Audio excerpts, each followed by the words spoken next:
Hello everybody! Thank you for clicking on this video. This time I will give you an early access review for Silicon Rising. Silicon Rising is a well-made VR shooter game with lots of action-based diversity. The game places you in a futuristic cyberpunk style world where the player will find themselves in battle against robots, offering a very immersive old-school arcade experience for virtual reality. Each level is always different from each other, and therefore its challenge is also different from level to level. But I'll get into more insight of the levels and also the weapons in a couple of minutes. The game will have you shoot and survive waves of enemies, and at the same time, the experience feels much more than just a VR wave shooter. Does anyone remember the classic PlayStation 1 game Time Crisis? In this game, you had to use an actual PlayStation gun controller and aim it to the opponents on the TV screen, just like how you had to aim and hit those flying ducks from Duck Hunt, which you can also play in virtual reality, by the way. When you kill the opponents from the scene in Time Crisis, the game then moved you further to the next corner or the next room or just the next location where new gunslinging enemies appeared on the screen, and so on. The experience I had in Silicon Rising was similar with that way of playing. So is it an actual wave shooter for virtual reality? Or is it this plus more? There might be different opinions, so I'm going to let you decide for your own on this.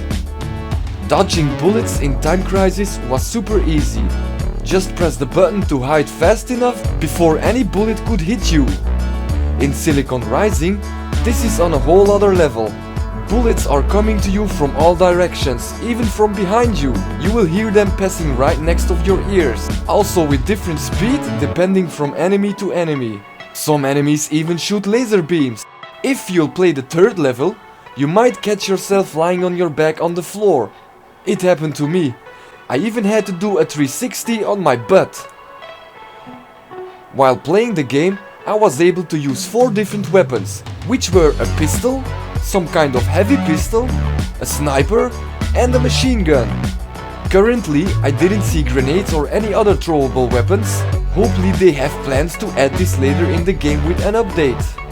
This early access version contains 5 different missions. From reading on Steam, it says that the final version of the game will have more chapters and as well more weapons and a new game mode, but there are no current known details about this game mode.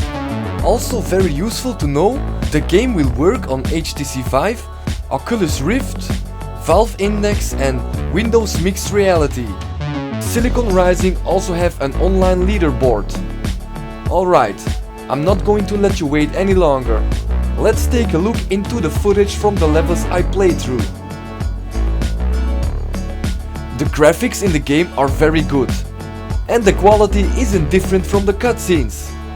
The billboards with neon lights and the buildings are well made up to the last detail to give the player a nice impression of a cyberpunk surrounding. Besides shooting enemies, you're also able to shoot smaller moving things, like for example this drone here. At most locations, you'll be able to find some cover for at least one direction, but you'll have to keep the incoming bullets from the other direction in mind. But even while you are taking cover, you can sometimes still shoot to enemies in that direction. The first mission is a pretty good introduction level, which makes you very curious to know what's next. Which takes us to the next level. After enjoying the streets of the cyberpunk city, you now find yourself on high ground on a party boat, which seems to be around lots of other boats. They might have some kind of party there, just like you will have your own laser show in a moment. In this mission, you'll have to escort your crew member, who is on the boat in front of you, to a room which is holding some kind of server, which you have to hack and copy the secret files from. You will have to clear her way by sniping opponents on her path, and see if any objects near your crew member could be useful to clear the path. Now be cautious, don't shoot any glass, because if you shoot any glass, an alarm will start to go off, and if this happens, the mission will be failed. But if you do make it off the boat alive, you will then find yourself in an incredible shootout. This time, the action from the first mission came back, but several times more immersive. In this mission, you will also be able to change positions on the location, which you can use in your advantage many times. But to be honest, at some points in this mission, changing your spot isn't going to be enough to outsmart all opponents from all directions.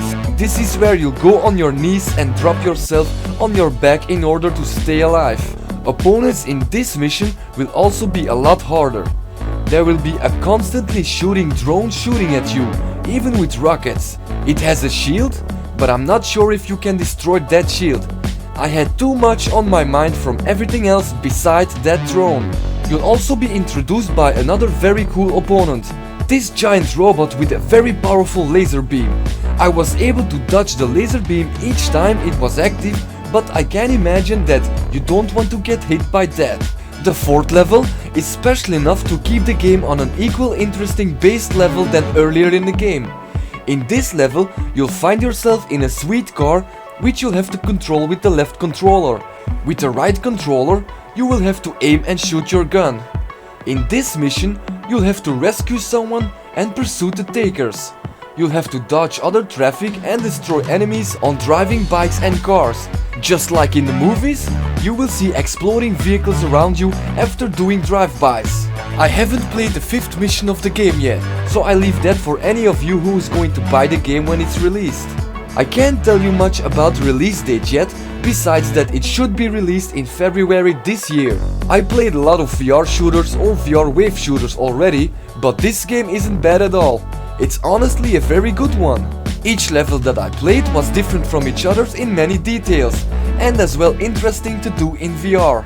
If you can't finish the game without getting hit by any bullets, then you are ready for the Matrix. So this is it for this video. I hope that you enjoyed watching this, and we'll see each other again next time. Salut!